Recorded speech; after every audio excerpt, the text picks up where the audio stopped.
Today we are to start with the concept of manner of articulation. In the previous session, we were discussing about the place of articulation, from where you can say what part of are you can say so-called organs of speech are involved in the production of speech sound. Right now, we are discuss about what are you can say the manners of articulation. Okay, कोई भी manners के place of articulation and manners of articulation या manner of articulation. अब ये जब हम लोग बात करते हैं तो more or less सबसे पहले जो साउंड्स हमारे सामने नजर आती हैं those are called the plosives or stops. In sounds को प्रोड्यूस करने के लिए air is blocked at the place of articulation to accumulate pressure and it is then released in an instant. फौरी तौर पर ये हवा जो है वो रिलीज कर दी जाती है. The single place of air ejects and words are pronounced wearing plosives. कि जो सिंगल पल्स के साथ हवा जो बाहर आएगी और जो है वो उसको जब प्रोनाउंस किया जाएगा तो तब हम उसको प्लोसिव्स के साथ एसोसिएट करेंगे. इस हवाले से हमारे सामने जो प्लोसिव्स मौजूद हैं, प्लोसिव्स या स्टॉप्स, इसमें हमारे सामने प, ट, क. प बाइलेबियल है और ब ये दोनों बाइलेबियल है, यानी कि अगर आप प्लेस ऑफ आर्टिकुलेशन के एतबार से देखा जाए तो ये बाइलेबियल है. ट एंड ड ये दोनों एलेवेलर है. क एंड ग ये जो है वो आपका वेलर है. क, लेकिन इसमें अब मैनर में हमने एक चीज जरूर याद रखनी है कि हमने साउंड को साथ में ये देखना है कि कौन सी साउंड वॉइस्ड है और कौन सी वॉइसलेस. तो व्हेन यू प्रोनाउंस प, ट एंड क, ये तीनों प्लोसिव हैं लेकिन तीनों वॉइसलेस हैं. मैंने क्यों वॉइसलेस कहे आपके सामने? इस वजह से वॉइसलेस कहे हैं कि इन तीनों साउंड को प्रोनाउंस करते हुए जो हवा है वो एक ही दफा ग्लॉटिस में से निकलती है और वोकल कॉर्ड्स वाइब्रेट नहीं करते. But when you can say going to pronounce the sound b and you find more pressure the and g, और यहां पर आपको कंपैरेटिवली ज्यादा प्रेशर नजर आता है एज कंपेयर टू प, ट, क. प, ट, क में इतना ज्यादा प्रेशर नजर नहीं आता और वॉइस जो है जो वोकल कॉर्ड्स हैं वो वाइब्रेंट नहीं होते जिस तरह से ब, ड और ग के अंदर जो है वो मतलब जो है वो काम कर रहे होते हैं. तो देन यू कैन से ये हमारे जो पहले तीन हैं they are called voiceless and plosives, and जो ब, ड, ग हैं they are called you can say wise plosives. अब प एंड ब जैसा कि मैंने आपको बताया था कि ये बाइलिबियल भी हैं तो इनके पीछे ज्यादा पफ अप द साउंड है, लेकिन ट तो क्या होगा, ट और ड इन दोनों साउंड को प्रोड्यूस करते हुए आपकी जो टिप ऑफ द टंग है that touches to your alveolar ridge, ये एल्वेलर को रीच करती है और हवा पीछे से मतलब ट तो क्या होता है एल्वेलर रिच की तरफ टिप ऑफ द टंग जाती है और फिर हवा बाहर की तरफ पुश की जाती है तो ट और ड प्रोनाउंस होते हैं. इसी तरह से वेलर में क्या है कि जो आपका बैक ऑफ द टंग है वो बुनियादी तौर पर मूव करता है आपके वेलर की तरफ और क और उसके बाद ग, तो ये दोनों साउंड जो है वो प्रोड्यूस होती हैं. तो हम इन साउंड्स को जो है वो प्लोसिव्स के साथ एसोसिएट करते हैं. उसके बाद आ जाता है that is what we call the nasals.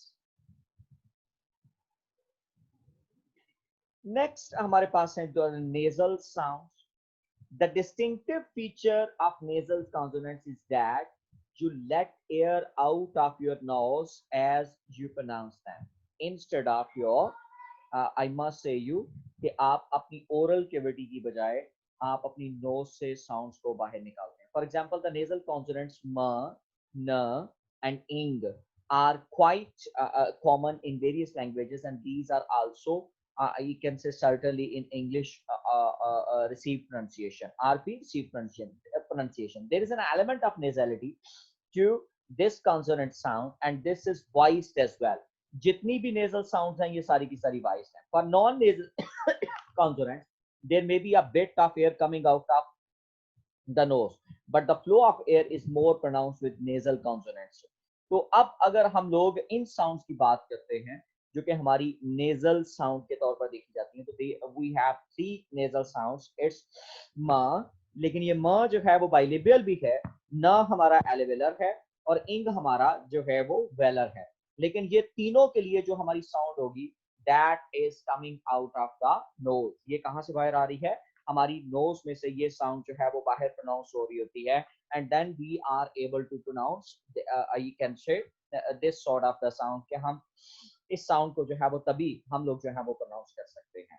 तो नेजल साउंड्स के हवाले से हमें ये नजर आता है, जैसे कॉमन हम उसमें देख सकते हैं, फिर रनिंग, फिर इसी तरह से इंग साउंड जो है, म जो है मैप, ठीक है, मैप. तो अब आपको मैप, तो अब आप इस साउंड को प्रोड्यूस करोगे तो देन यू सर्टेनली फाइंड के हवा जो है वो नेजल कैविटी में से जो है वो प्रोड्यूस म, तो नेजल कैविटी में से हवा जो है वो मतलब जो है वो बाहर आ रही है.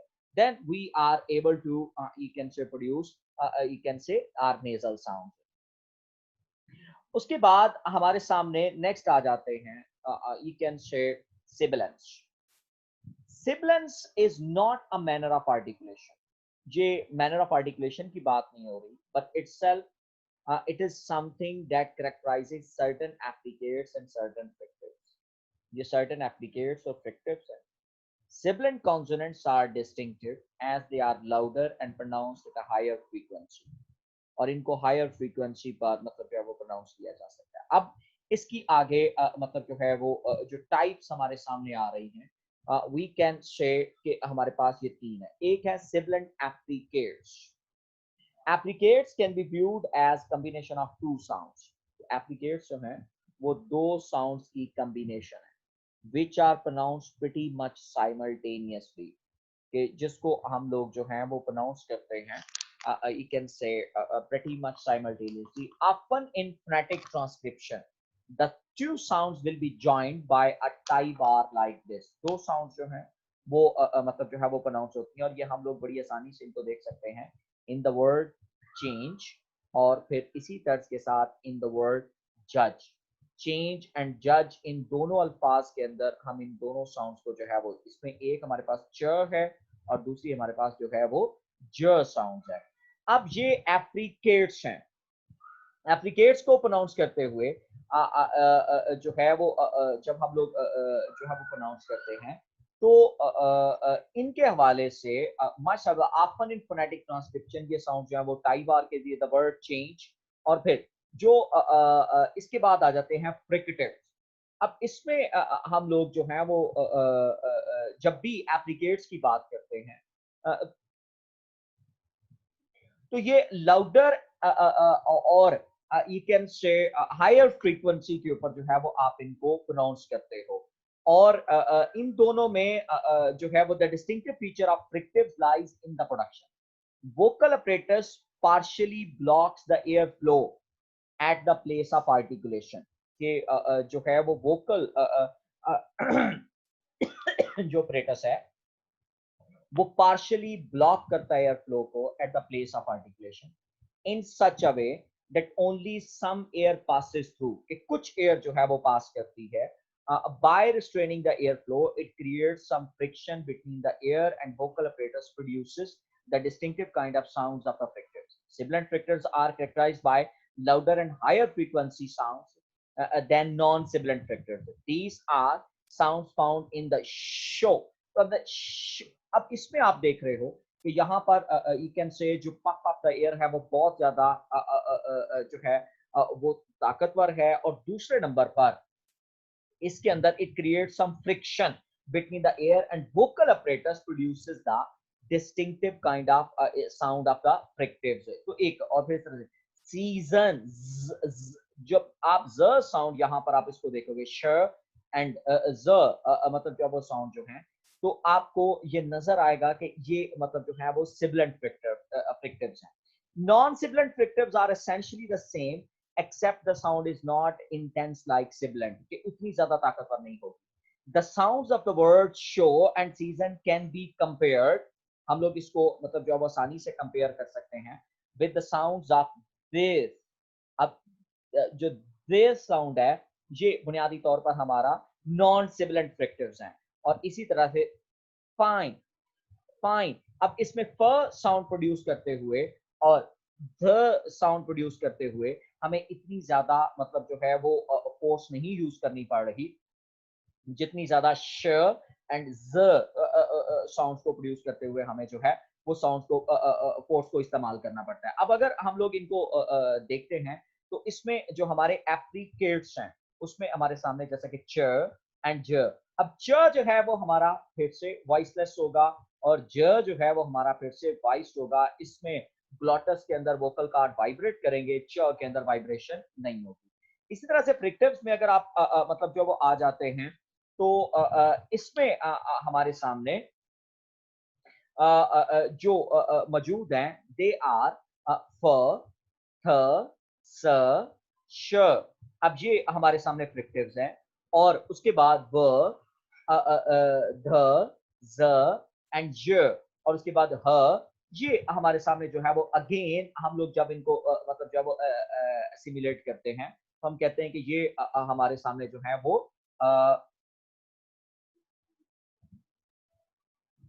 ये हमारे सामने जो है वो वॉइस्ड होंगे व द ज एंड य और फिर उसके बाद ह. यानी कि ये वॉइस साउंड्स हैं कि जब वोकल कार्ड में से हवा जो है वो बार बार मतलब जो है वो नीचे से ऊपर की तरफ जब वो पुश हो रही होती है और वो वोकल कार्ड जो है वो वाइब्रेट कर रहे हैं. कंपैरेटिवली फ थ स एंड श इनके ऊपर मतलब जो है वो हवा एक ही दफा पफ करेगी, ऊपर की तरफ आएगी, जबकि यहाँ पर जो व द ज एंड य में जो है वो हवा जो है और फिर इसी तरह से ह में जो आपकी जो हवा है वो बार बार एयर पैसेज में से मतलब जब वो गुजरती है and then you are able to produce दो साउंड्स, तब आप इनको साउंड्स को प्रोड्यूस करने के काबिल होते हैं. नेक्स्ट आ जाता है retroflex. The distinctive features of some retroflex consonants is that tongue curls up slightly on itself when produced. It occurs in pretty much word that starts with R. यानी कि वो साउंड जो R के साथ शुरू होंगे हम उनको रेट्रोफ्लेक्स साउंड्स के तौर पर देखेंगे. जैसे आपकी रेड रेड, तो आपकी टंग जो है वो क्या होती है, that is becoming roll up. You can say tongue curls up, उसमें कर्ल पड़ता है slightly when we are producing red and real. तो अब इसमें you can say sound followed by a vowel. लेकिन रेट्रोफ्लेक्स कब बनेगा उसके लिए एक शर्त होगी कि जो र के बाद साउंड वॉल आनी चाहिए. र के बाद अगर साउंड वॉल आएगी तो ये रेट्रोफ्लेक्स कहलाएगा, और such as red and real. उसके बाद अगर हम लोग जो है वो इसको ट्रिल्स के साथ देखें तो trills gives series of repeated burst. जैसे खारो, तो आपको ये नजर आता है कि इसमें आपको रिपीटेड बर्स्ट र जो है वो आपको बार बार मतलब पीछे से रिपीटेड बर्स्ट जो है वो आ रहा होता है. Series of repeated bursts instead of a single brief burst at the place of articulation. There are no trills.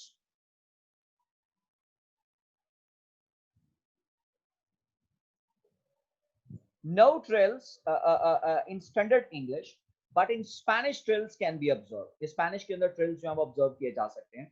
The classic example of the trill in Spanish is found in Spanish word caro.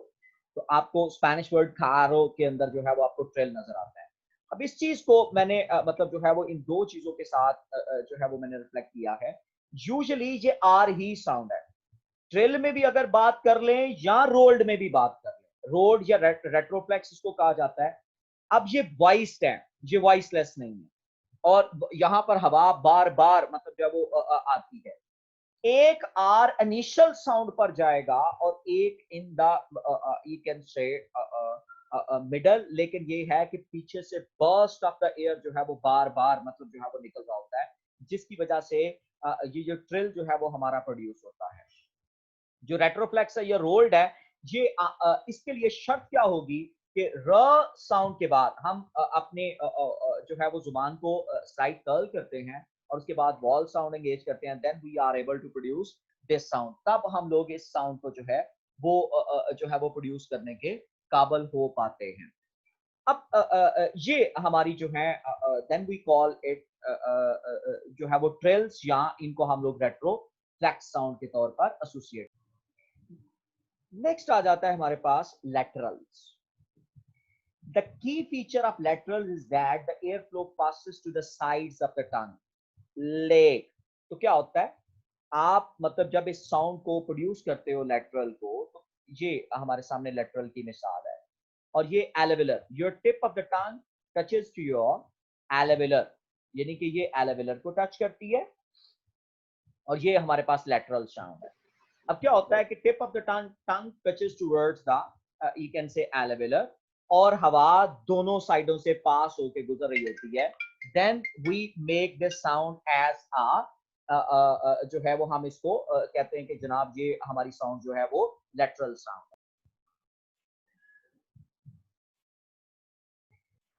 तो laterals जो है the sides of the tongue usually while pronouncing them, the only lateral sound in standard English is l and can be observed in the word lake and bell.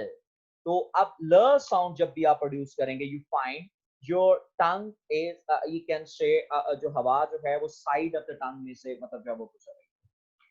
उसके बाद next हम लोग आ जाते हैं, that's what we call अप्रोक्सीमेंट। इसको semi walls भी कहते हैं, सेमी कॉन्सोनेंट भी कहते हैं और अप्रोक्सीमेंट भी कहते हैं। और प्रीवियस सेशन के अंदर मैंने आपको इसकी वजह भी मैंने आपके साथ शेयर कर दी थी कि ये दो साउंड्स हैं व एंड ज, ये दोनों बोली जो है वो वॉल की तरह जाती हैं, but they behave like consonant. ये कभी न्यूक्लियस का किरदार अदा नहीं करती, that's why we always say them कि ये जो है वो मोर और लेस जो है हम इनको मतलब जब इसके साथ एसोसिएट करते हैं। Approximant can be considered half way between vowels and fricatives. ये हाफ वे है वॉल्स एंड फ्रिक्टिव्स में से। When pronouncing in approximant the air flows smoothly through the vocal apparatus. Air जो है वो स्मूथली वोकल अपरेटस में से गुजरती है, so that very little friction is created, कि बहुत थोड़ी फ्रिक्शन जो वो क्रिएट होती है। Two approximant are observed in standard English, wo and y, repeated in revolve। तो वो साउंड है और फिर इसी तरह से य, येलो रिस्पेक्टिवली। तो ये दोनों साउंड जो है वो हमें नजर आती हैं, वो एंड य, और ये दोनों हमें प्रोनाउंस जो है वो हम लोग यहाँ पर ऑब्जर्व कर पाते हैं। अब हमारे पास जो अप्रोक्सीमेंट है वो सिर्फ दो हैं और ये दोनों वॉइस्ड है। एक वो साउंड है वो बाइलिबियल है हमारे पास, और एक य साउंड है और ये हमारे सामने मतलब जब वो पैलेटल में से मतलब जब वो प्रोनाउंस हो रही है, और ये दोनों साउंड्स के अलावा हमारे पास कोई भी और अप्रोक्सीमेंट नहीं है। बाकी मतलब जो है वो तमाम की तमाम साउंड्स को हम लोग जो है वो इसके साथ ही मतलब जो है वो कैरी कर रहे होते हैं। लेकिन एक बात ये तयशुदा है कि हम जब भी अप्रोक्सीमेंट्स की बात करेंगे, हम जब भी सेमी वॉल्स की बात करेंगे, हमने एक बात क्लियरली इस बात को ज़ेहन नशीन कर लेना है कि ये साउंड्स हमेशा और हमेशा जो हैं वो वॉल की तरह प्रोनाउंस होंगी, लेकिन अब वॉल की तरह प्रोनाउंस होंगी, लेकिन फंक्शन जो है वो कॉन्सोनेंट का करेंगी, ये कभी भी न्यूक्लियस नहीं कहलाएंगे। अब इसके बाद हमारे सामने आगे नेक्स्ट मतलब जो है वो फिर टाइप्स ऑफ साउंड्स में इन्वॉल्व होता है, जिसको हम कहते हैं फोर्टिस एंड लैनस। फोर्टिस एंड लैनस ये दो हमारे सामने जो है वो टाइप ऑफ द साउंड्स हैं, एक फोर्टिस और दूसरी हम लोग लैनस। ये भी मतलब जो है वो हम लोग एंगेज करते हैं। एक स्ट्रॉन्ग, फोर्टिस का मतलब होता है स्ट्रॉन्ग और लैनस का मतलब होता है वीक। अब ये साउंड्स ऑलरेडी हम डिस्कस कर चुके हैं, लेकिन इनकी आइडेंटिफिकेशन जो है वो ज्यादा जरूरी है करना। With pronunciation of consonants with relatively greater and lesser energy. English has fortis consonants such as z in zoo, कि z साउंड जो है z in zoo, with comparatively lenis consonants is s in sad। यानी कि आपको ज्यादा power use करनी पड़ेगी जब आप z साउंड बोलेंगे। ज बोलते हुए आपको ज्यादा पावर जो है वो यूज करनी पड़ती है, that is what we call the fortis. ज स्ट्रॉन्गर है और स जो है वो कंपैरेटिवली इतना ज्यादा स्ट्रॉन्गर नहीं है, ये कंपैरेटिवली वीकर है। तो fortis and lenis were coined for language, ये उन लैंग्वेज के लिए मतलब where the contrast between sounds such as sir and zer does not involve voicing, कि जहां पर voicing का मामला नहीं होता वहां पर sir and zer के लिए, लेकिन चूंकि इंग्लिश लैंग्वेज के अंदर sir and zer ये voicing को रिफ्लेक्ट करता है, इस वजह से हम इनको मतलब जो है वो सेपरेटली एसोसिएट जो है वो कर रहे होते हैं, जबकि जिन लैंग्वेजेस में ऐसा नहीं है वहां पर हम ऐसा नहीं करते। तो ये जो फोर्टिस एंड लैनस हैं, जैसा कि मैंने आपसे पहले भी बात की कि हम लोग इनको फ्रिक्टिव्स में डिस्कस कर चुके हैं, लेकिन चूंकि कुछ लैंग्वेजेस के अंदर हम फोनेटिक्स पढ़ रहे हैं और हम दुनिया भर की मतलब जो है वो बात कर रहे हैं जो है वो उनके साउंड्स का, तो then I must say you people के स एंड ज जो है वो मोर और लेस जो है वो इन्वॉल्व होता है मतलब जो है वो वॉइसिंग के अंदर। इसी तरह के साथ टैप्स एंड फ्लैप्स, ये मतलब जो है ये भी हमारे सामने नजर आते हैं कि टैप्स एंड फ्लैप्स ये क्या हैं। Taps are similar to plosives, but a tap is a single brief burst with a little accumulation of pressure at the place of articulation, which results in a contact time that is usually much less. Compared to tap, more pressure is accumulated to produce plosive. कि plosives को produce करते हुए ज़्यादा pressure देना पड़ता है, which results in a tendency for them to have a longer contact time, especially before. अब इसमें हम लोग it can be heard in the words like wedding और फिर पिटी, व एंड प, ये दोनों साउंड्स में मतलब जो है हम इनको जो है वो कहते हैं कि ये प्लोसिव्स या हमारे पास जो है वो टैप्स के तौर पर मतलब जो वो जाने जाते हैं। तो it can be heard in the words like wedding. अब यहाँ पर compared to taps, more pressure is accumulated to produce plosives, which results in a tendency for them to have a longer contact time. कि जहां पर contact time ज्यादा होता है, especially before the sound is actually produced. It is not possible for taps. The contact lasts only for as long as the sound itself. It can be heard in the words like wedding and pity. So that's overall about your you can say plosives, sorry taps or flaps. और इस तरह से हम लोग consonants जो है वो complete कर चुके हैं, और consonants जो है वो हमारे जो है वो more or less सिर्फ यही थे, और इसके अलावा हमारे पास और मतलब जो वो consonants exist नहीं करते।